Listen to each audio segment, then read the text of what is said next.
Hai adik-adik, apa kabar kalian semua? Luar biasa. Salam misioner. Kakak harap adik-adik selalu sehat ya. Kali ini kita ketemu lagi dalam Bina Iman kami pada minggu biasa yang kelima, tahun B. Dengan tema, Yesus menunjukkan cintanya melalui perbuatan. Nah, sebelum membaca dan mendengarkan Injil, marilah kita awali dengan berdoa pembukaan. Dalam nama Bapa, Putra, dan Roh Kudus. Amin. Tuhan Yesus Kristus, terima kasih karena Engkau telah menyatakan cinta-Mu yang begitu besar hingga wafat di salib. Bantulah kami agar dapat mencintai Engkau dalam diri orang-orang yang ada di sekitar kami. Amin. Inilah Injil Yesus Kristus menurut Markus. Dimuliakanlah Tuhan. Sekeluarnya dari rumah ibadat di Kapernaum, Yesus dengan Yakobus dan Yohanes pergi ke rumah Simon dan Andreas. Ibu mertua Simon terbaring karena sakit demam. Mereka segera memberitahukan keadaannya kepada Yesus. Yesus pergi ke tempat perempuan itu dan sambil memegang tangannya, Yesus membangunkan dia. Lalu lenyaplah demamnya. Kemudian perempuan itu melayani mereka. Menjelang malam,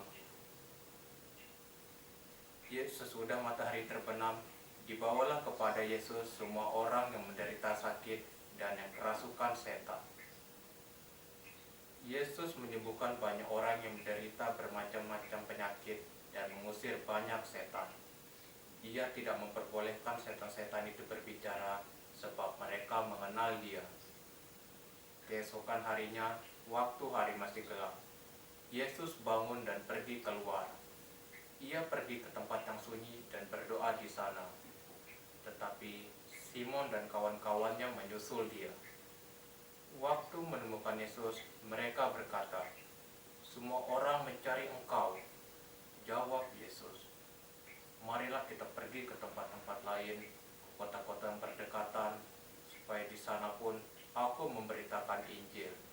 Karena untuk itu aku telah datang." Lalu pergilah Yesus ke seluruh Galilea, memberitakan Injil-Injil dalam rumah-rumah ibadat mereka dan mengusir setan-setan. Demikianlah Injil Tuhan. Terpujilah Kristus. Adik-adik yang terkasih, apakah kalian pernah melihat seseorang yang sedang termenung duduk seorang diri?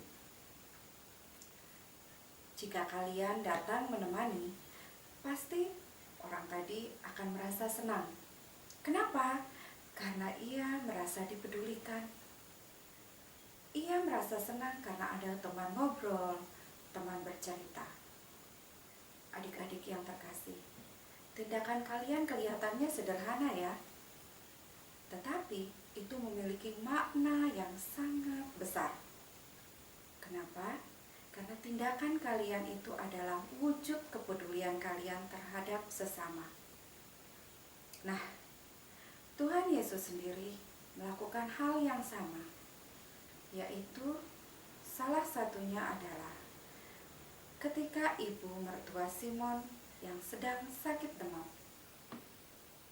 Tuhan Yesus datang mengunjungi ibu mertua Simon, mendoakannya, dan ibu mertua Simon langsung sembuh melihat kedatangan Yesus. Tindakan Yesus yang mengunjungi ibu mertua Simon dan berdoa memohon bantuan agar ibu mertua Simon dapat sehat, itu merupakan salah satu tindakan nyata yang perlu diteladani, bahwa sesama kita membutuhkan tindakan-tindakan belas kasih yang nyata dari kita, bukan dengan perkataan, tetapi melalui perbuatan-perbuatan. Demikian adik-adik. Adik-adik pun dapat melakukan banyak perbuatan-perbuatan nyata untuk membuktikan, untuk menunjukkan belas kasih dan cinta terhadap sesama. Kiranya Tuhan memberkati kita semua. Amin.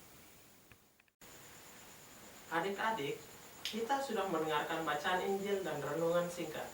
Kakak berharap adik-adik agar bisa melakukan perbuatan-perbuatan yang mengikuti teladan Yesus Kristus yang menunjukkan kasih-Nya melalui perbuatan ataupun tindakan nyata. Contohnya, adik-adik bisa membantu ibu untuk menyiapkan makanan bagi anggota keluarga. Dan masih banyak lagi perbuatan baik lainnya yang dapat adik-adik lakukan sebagai bentuk cinta adik-adik kepada sesama. Sekarang kita akan mengakhiri bina iman kita. Marilah kita siapkan hati untuk berdoa penutup. Tuhan Yesus Kristus, Engkau telah menunjukkan kepada kami bagaimana seharusnya kami saling mengasihi. Bantulah kami agar dapat meneladani-Mu dan menunjukkan cinta kami dengan perbuatan-perbuatan baik kepada sesama. Amin. Demi nama Bapa, Putra, dan Roh Kudus. Amin.